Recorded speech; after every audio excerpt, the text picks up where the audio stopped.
क्या आपने सुना है कि एक जालिम बादशाह ने जब एक फकीर दरवेश को अपने दरबार में बुलाया तो उसकी बातों ने उसका दिल हिलाकर रख दिया। आज सुने ताकत, घरूर और अल्लाह पर तवक्कुल की ऐसी कहानी जो आपका दिल बदल देगी। धैप पुराने माने में एक ऐसा बादशाह था जिसकी हुकूमत बहुत वसीय थी। उसके महल सोने चांदी से भरे थे। रियाया उसके नाम से कांपती थी। उसका गुरूर आसमान से बातें करता था। वह समझता था कि दुनिया में उसके जैसा कोई नहीं। एक दिन उसके दरबार में एक फकीर दरवेश आया। उसका लिबास फटा हुआ था। उसके पांव में जूते भी न थे। सिपाहियों ने उस फकीर को मारने की कोशिश की, मगर बादशाह ने कहा, रुक जाओ, मैं देखता हूं यह फकीर मी तेरे सामने क्या कहता है। ईगिर ने बादशाह को देखा और कहा, ऐ बादशाह, तेरे पास सब कुछ है मगर दिल का सुकून नहीं। तू लोगों पर अल्म करता है मगर रब तुझ पर रहम कर रहा है।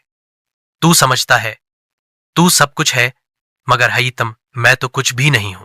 यह सुनकर बादशाह का चेहरा लाल हो गया।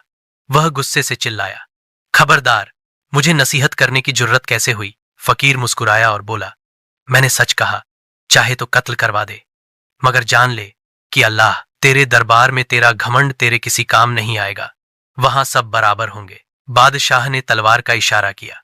सिपाही आगे बढ़े, लेकिन बादशाह की मां जो पर्दे के पीछे बैठी सब सुन रही थी।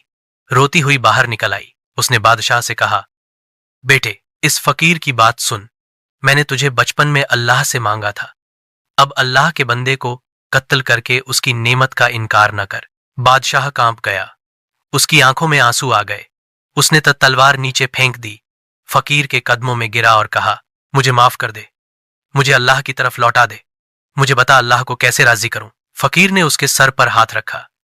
जुल्म छोड़ दे, अदल कर, रियाया की खिदमत कर।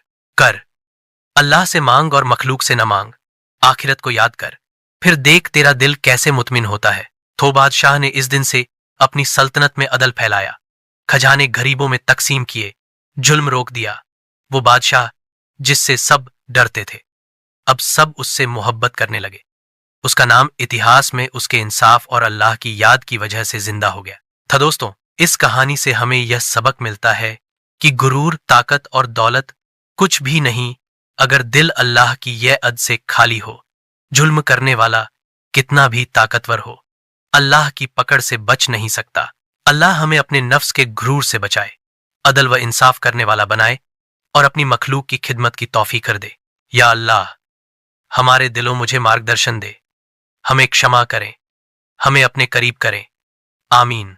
अगर आपको यह घटना पसंद आई हो तो वीडियो को लाइक करें, चैनल को सब्सक्राइब करें, कमेंट में अपनी राय दें और इस संदेश को ज्यादा से ज्यादा लोगों तक पहुंचाएं। आमीन।